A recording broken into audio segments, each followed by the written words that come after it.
the motivations of my attacker, how they see me, it's going to influence my avoidance strategy. One strategy that in one case will lead to a de-escalation of a situation or complete avoidance, it will completely exacerbate and maybe guarantee a violent outcome against my favor in another situation. Yeah, if you don't realize what you're dealing with, your tactics can be actively used against you.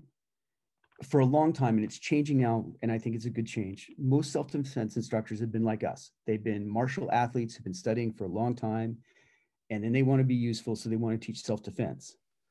And so they get into a lot of the "you spilled my beer" scenarios, because that's the only thing that we have to deal with, and only generally when we're young and stupid, right? So this is what we're used to.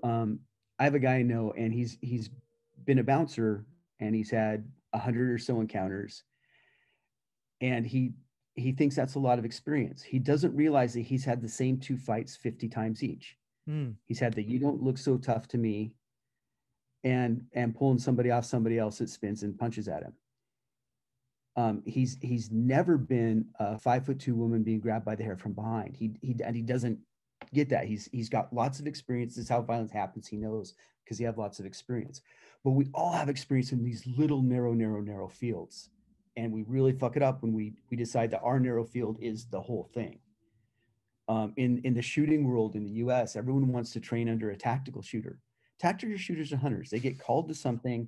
The other person doesn't even know they're coming. You drop in through the skylight and it's over. Okay, that's not what any civilian under attack is going to do or want to do or have the skills to do or the resources, and it doesn't apply. But hey, this guy shot a lot of people, so he knows what he's talking about. It's exciting. We watch. Yeah. I think the misconception is, we watch the Bruce Lee movies, the Van Damme movies, and we want to be heroes, right? We want to learn self-defense because our idea of violence is what we see in the movies. Our idea of, we want to be soldiers. You grew up watching Saving Private Ryan, which is one of the more, Black Hawk Down, which is, in my opinion, one of the more realistic depictions of certain aspects of combat.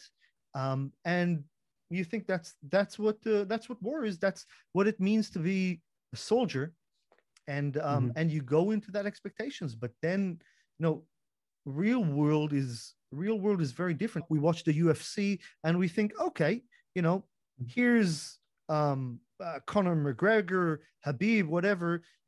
These are guys who've dedicated their whole lives to training.